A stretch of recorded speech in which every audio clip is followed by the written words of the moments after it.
Altstetten.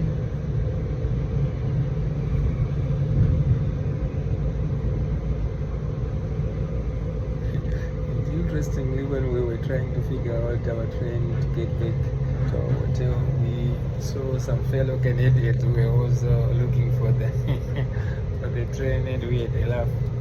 Who also come from Toronto, and we're like, oh, we are from Vancouver. So that's it.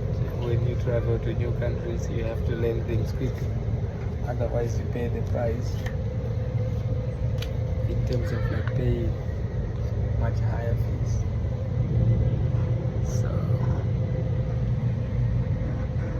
it's very interesting.